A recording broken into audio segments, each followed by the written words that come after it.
When I first met William, there were lots of challenges around William's presenting behaviour and the fact that his dad was managing the majority of that behaviour without support from external professionals. But the family were really open to receiving care and support from an agency that would meet William's needs totally, but also give him that independence and allow him to thrive and develop and live the life of an 18-year-old boy. The family dynamic was suffering. They didn't have an effective family life because William's challenges took up a lot of that time. There was no quality around the way that they were living. But also William wasn't getting the best out of what can an 18-year-old boy do? Where can he go? What can he do? Where were his friends? Where was his socialising? A lot of the talk was around William's challenges, but what we wanted to do was talk about where we could go with William. What could we do? How could we enable William to have the best quality of life and be the best version of himself?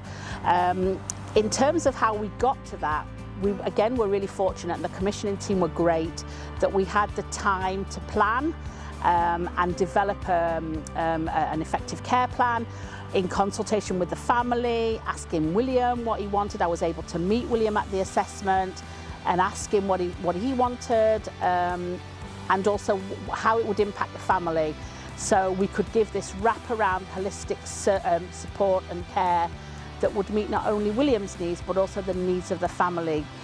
What we did at the start of this package was identify a staff team that were willing to go on a continuous improvement journey.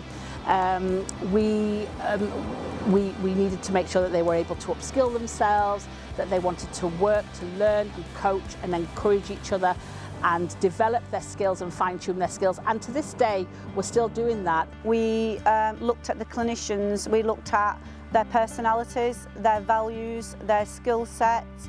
We also looked at information from William's dad and the family to make sure that we had everything in process for the person-centred approach, which means that for me, the person-centred approach is to give William the best future for himself. We looked at, obviously, like I said, the skill set, but also the communication. The communication was vital in where we are today with William's support, and that was from, like I say, the family, but also from the social worker, the PBS team, and making sure that, you know, the skills of the clinicians was the utmost with their personality and goals that they enjoyed doing, that we can match and that goal setting with William. One of the examples of how we did that was the team went in there, they learnt from the family, they followed the family's lead to find out what worked for William and what didn't work for William, but then became really confident about saying to the family about what they felt they could improve, about what they could introduce. And an example of that was on day 2 of us providing support. They were able to say to Dad, partway through the shift, okay, why don't you go take some time for yourself? We've got this, we're okay, go have some time, go do something that you want to do. Dad fed back to me that this had never happened before, and that he opened the door to his house on day 2 of support and thought to himself, where am I going to go, what am I going to do? Because for the past 8 years, he'd been continuously 24/7 with William, not leaving William's side. So it was a massive, massive deal for him.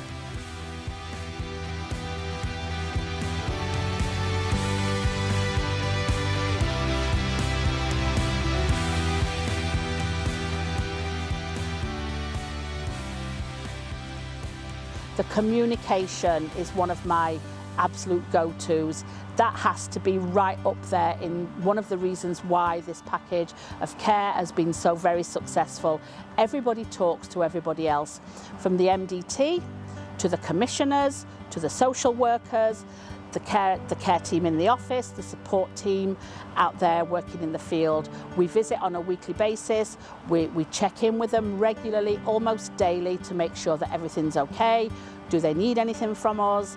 Do the family need anything from us? Can we make improvements? We are on this journey. We're not going to be complacent about where we can go with this package of support. There are things that we can do even now, and the reason that we'll get there is because we talk to each other, we make recommendations, and then we review. So William's dad has communicated to myself, because like I say, we do have that relationship, that he now feels safe because he trusts the clinicians and they are family, and that is a big statement.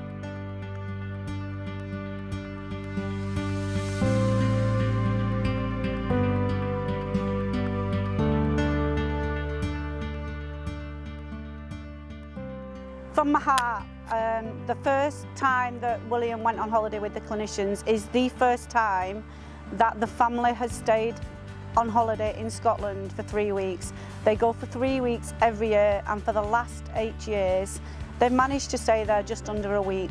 Last year was the first family holiday that they went with the clinicians. It was a success. They stayed there for the full 3 weeks, and yes, there were some challenges which was not going to be unnoticed. The challenges were dealt with and the holiday was a success. From William going into the sea swimming with the clinicians, from going fishing, to taking walks with the family along the seafront, having time with his family, playing football with the nephews in the garden. It was absolutely amazing. William does not like driving in a vehicle. If he gets stuck in traffic, he will get distressed.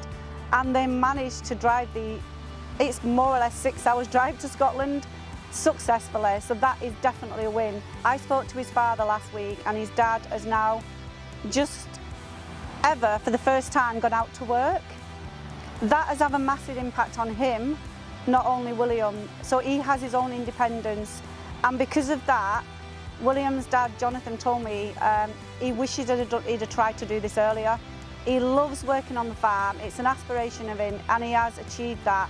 That has been achieved by the support of Unique and the dedication of the clinicians that have value and trust within the family.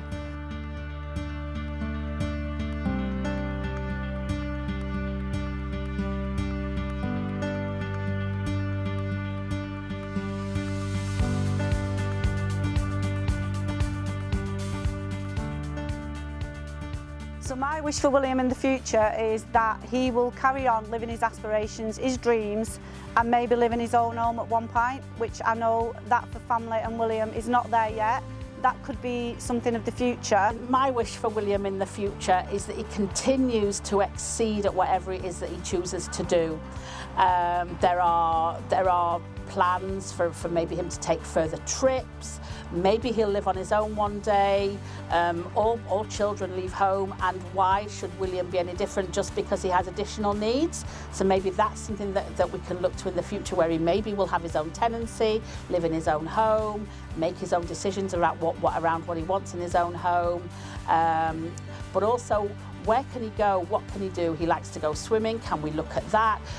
Trips, there's this holiday to Scotland, but you know, there are other places that we can go. The core team of support workers that are supporting William, their sole purpose is to make sure that William is exceeding and achieving what it is that he sets out to achieve, and the outcomes are there. They are doing this on a daily basis, and they are succeeding, and it's all credit to them.